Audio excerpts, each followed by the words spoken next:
La musique est pour l'âme ce que le sommeil est pour le corps. Ces mots, prononcés par Thomas Edison, résonnent puissamment. Imaginez un monde où chaque mélodie s'évanouit avant d'être capturée. C'est dans ce contexte que l'invention du phonographe a émergé, une révolution redéfinissant la musique et transformant notre rapport à l'art sonore. Un appareil capable de graver des vibrations sur une surface, offrant aux générations futures la chance d'écouter les voix et compositions passées. Ce n'était pas juste une innovation technique, mais une promesse d'immortalité pour les sons, une nouvelle vie pour l'art. À la fin du 19e siècle, le monde s'électrisait d'innovation.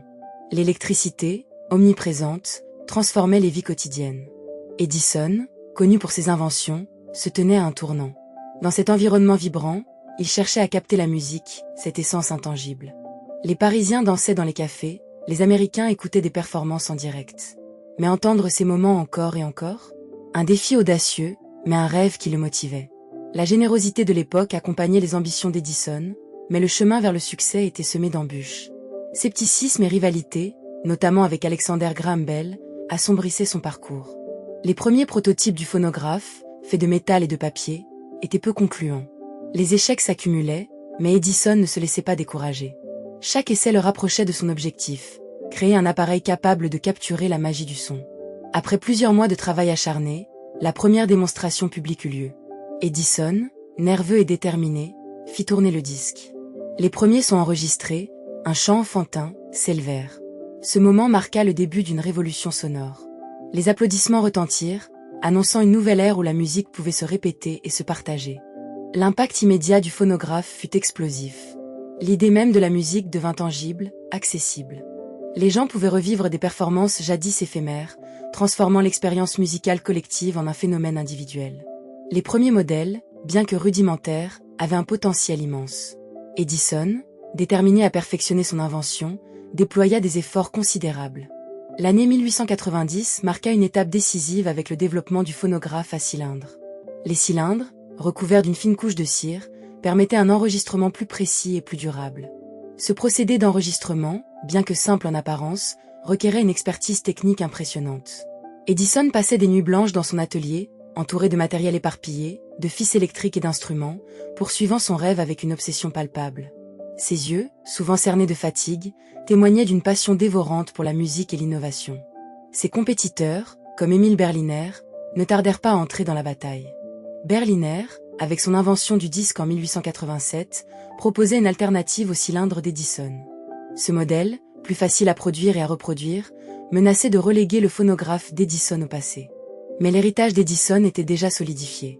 Rapidement, les phonographes envahirent les salons américains, créant une nouvelle culture musicale.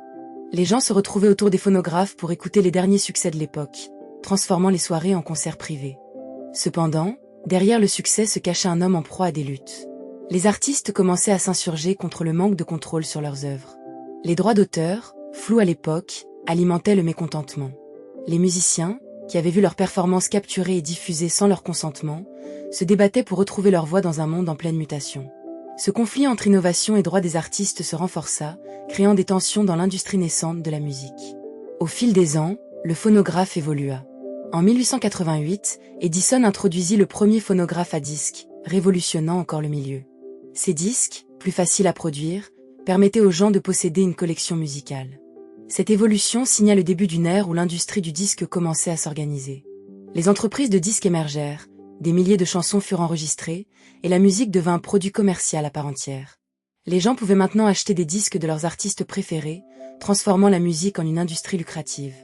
L'essor du phonographe ne se limita pas aux États-Unis. En Europe, musique classique et jazz trouvèrent un public avide.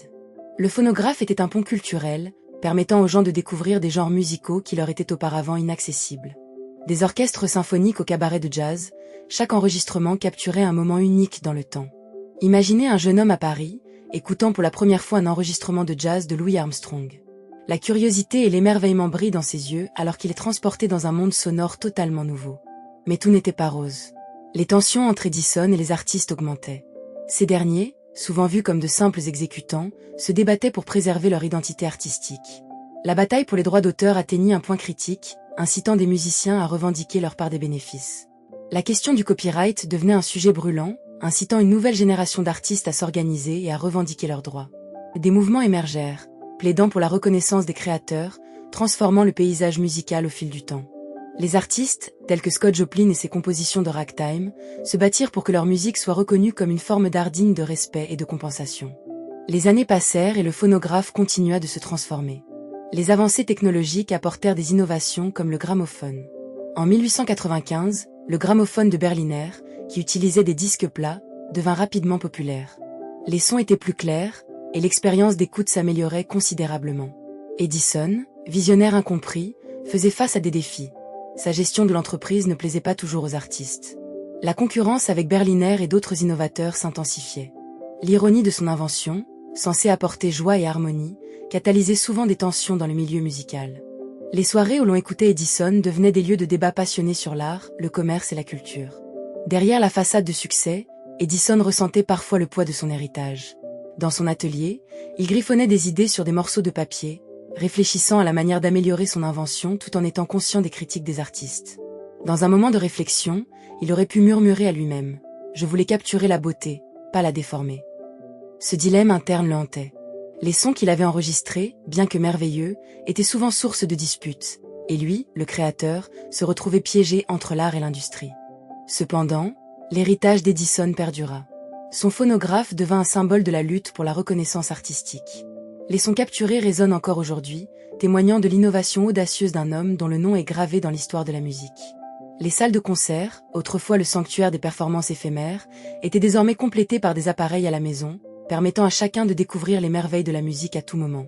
Edison redéfinissait la manière dont l'humanité interagirait avec la musique. Lors de la démonstration, lorsque la première note a résonné, une onde d'émerveillement a traversé l'assemblée. Ce n'était pas simplement un enregistrement, mais une porte ouverte sur un monde où les sons pouvaient être capturés et revivis. Les larmes d'émotion des spectateurs, la fascination sur leur visage, tout cela témoigne du pouvoir de l'invention. L'héritage d'Edison nous invite à réfléchir sur notre rapport à la musique et à la technologie. Chaque son compte, chaque idée a le potentiel de changer le monde. Embrassons la voix qui se cache en nous, célébrons notre individualité et osons innover à notre tour.